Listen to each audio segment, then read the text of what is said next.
Hi and hello! In this video you see a time lapse how I draw a ginger cat face with a beautiful green eye and the yellow cream fur around. I will explain every step I do. I will give you important tips, what you should keep an eye on, what's important and what colors I have chosen. So enjoy watching and I hope this is helpful for your own animal portraits. Before we dive in, if you are thinking about drawing realistic animal portraits, if you are at the beginning, if you don't know how to start, I invite you to download my free beginner's guide. I have included tips and tricks in that PDF. You find it below in the description. And now let's dive into the ginger cat face video. We have drawn these ginger cat face in Animal Art Club. It was a live drawing session together with my students in Zoom.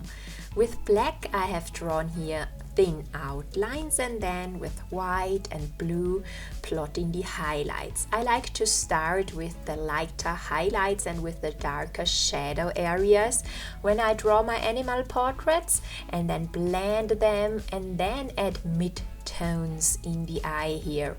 I add ivory and mix that a bit with earth green and blend the layers together.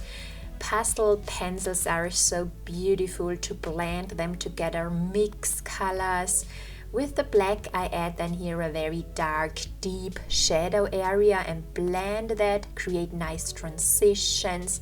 And then let's add more color. Let's add some ochres, raw embers, and always blend them to create smooth transitions. Also add here dark green to create a glossy eye. Add darker sections with dark greens. Also go in with colors in the shadow on top of the eye and darken down the edges of the iris and add more colors, more layers. The more layers you bring in your animal portrait, the better. It's so much about layering and bringing in different colors and work with light pressure and add transparent layers and blend them together well. And darken down dark areas, really bring in deep dark, so the contrast is so important. And add highlights with blues, the reflection of the sky, and always go over with more details and refine the overall look. And then let's draw the skinny area around the cat eye and add a bit of color and then blend it well, and then plot in browns, plot in dark areas you see in the reference photo, and always blend that base layer with little pressure. I like to work on pastel matte paper from Clairefontaine. This is an amazing pastel paper and it allows so many layers and it allows to draw details and it allows to draw with lights over darks. Here above I plot in ivory for the base layer of this orange creamy fur color that ginger cat has, and then mix it with burnt ochre and brown and blend these ivory creamy color with the orange brown a bit together. And so I have created a base layer in a mid-tone and then add hairs with a brown, so go in with a darker color and add another layer with burnt ochre and go over with another ochre color and add layer by layer fine fur strokes, build up the fur in many layers. That's so important. I use blending stumps for making the overall look softer and smoother, and then go in with highlights and lighter colors like ivory here and add another layer with lighter hairs. For building up your animal portraits in many layers, it's important and recommendable to work on a high quality pastel paper. For example, Clairefontaine from Pastel Matte or Pastel Card. So Pastel Matte from Clairefontaine and Pastel Card from Sennelier. These are the both papers I love to work on. They are high quality, acid free, and they are so the pastel matte paper is very velvety and the pastel card is rather like sandpaper, but you can imagine these papers have so little mountains and valleys, and between each mountain and valley there is space, and with each layer you draw, you fill in pastel pigment between these layers, and the more pigment you apply to your pastel paper, the less space is between the valleys and the mountains, and at some point then these spaces are filled up with pastel pigment, and then your paper is saturated. That means that you cannot draw any layers over it and that your lines start to smear and smudge. And so these papers allow so many layers, and that's the great thing. Here I have added dark browns for the darker stripes and ochre between orange colors, and then blend everything together and add more colors, more orange browns. You see in a ginger cat face or fur there are so many different colors: ochres, orange browns, middle browns, dark browns, and of course black. So always go in with the darks. Don't hesitate to bring in contrast to your portrait. That's so important, to bring in depth, to work with lights and darks and build up the fur first with darks and go over with the lights. This is so important that you build up the fur in many layers. Be patient, that's the key. Patience is the key, and persistence. So it takes a while to draw fur, to draw realistic animal portraits with pastels, but the work is so worth it, and it can also be relaxing and calming down, and you can use drawing for relaxing, listening to music, have me time, do it for yourself, to be with yourself and just do something for yourself and create beautiful art. And maybe you can listen to a podcast or to watch a TV or listen to a TV show while you are building up the layers and draw stroke by stroke. Everything is possible.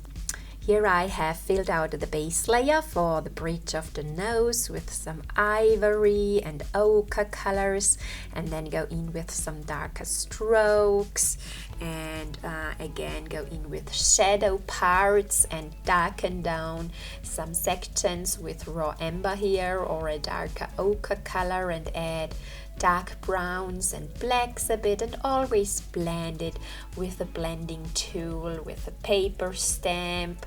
Then I add highlights and go over once more with ivory and add fine little strokes. To achieve fine little strokes, I recommend to work with a light hand, so work with very little pressure. Try to use as less pressure you can to create fine thin lines. I also like to use a craft knife for refining the fur structure, to remove a bit of pigment I have applied, and then go in and go over again with highlights. Let's draw the nose, plot in skin color and black for the dark areas in the nostrils. And then I also like to add browns and other pinks and a bit orange color when I draw the skin of the nose. Always also go in with highlights and darken down the shadow parts and add highlights again. That's so important. Always bringing contrast into your portrait. Don't be shy or don't have fear, be scared to use black in your portraits. Here too, where the whiskers are growing out, where we have these dark black dots, add darks and then mid-tones between, burnt ochre, some yellow ochre colors, and blend the first base layer. Blend it with a paper stamp or with a cotton swab and create nice soft smooth transitions. And And always make sure that you don't have hard edges in your portrait, that you blend the transitions and add a layer with darker colors. Go in with a layer of brown strokes then, and let always the lines overlap, let them cross.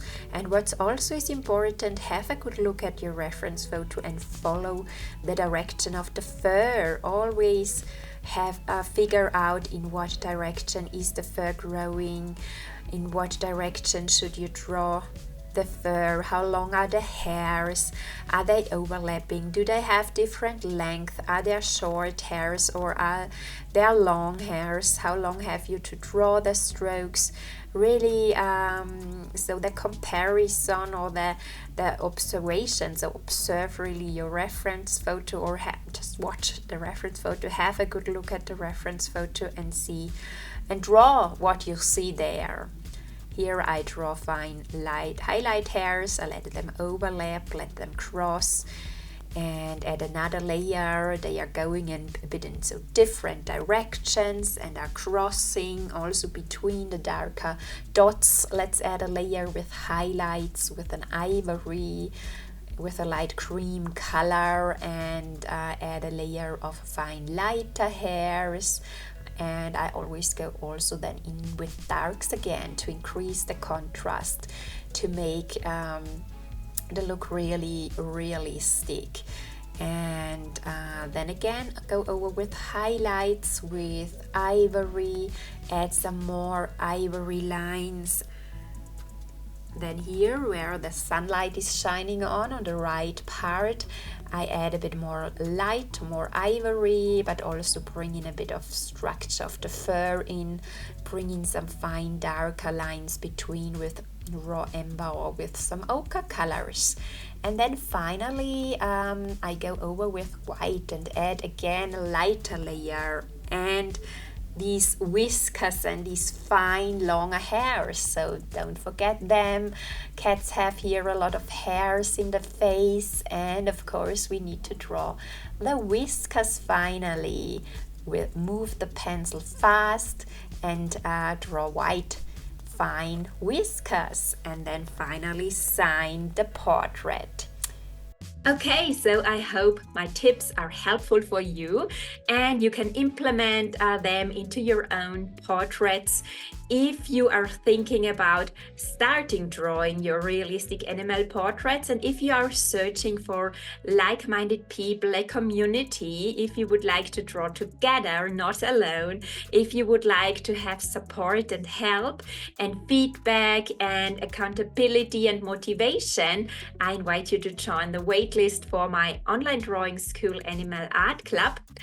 We will open the doors soon, and I can tell you it is something amazing. It is different than to draw by yourself, to draw alone. It's drawing together with others, have accountability, moving forward faster, and find new friends, connect with others, get feedback, possibility to ask questions, to do something for yourself to make your life a better place, or create some space for you to doing something for yourself. I invite you to join the waitlist, and then you will be informed when the doors will open again. And then don't forget to subscribe. I hope you like my videos, and I hope I see you then in the next video. Enjoy drawing. Bye bye.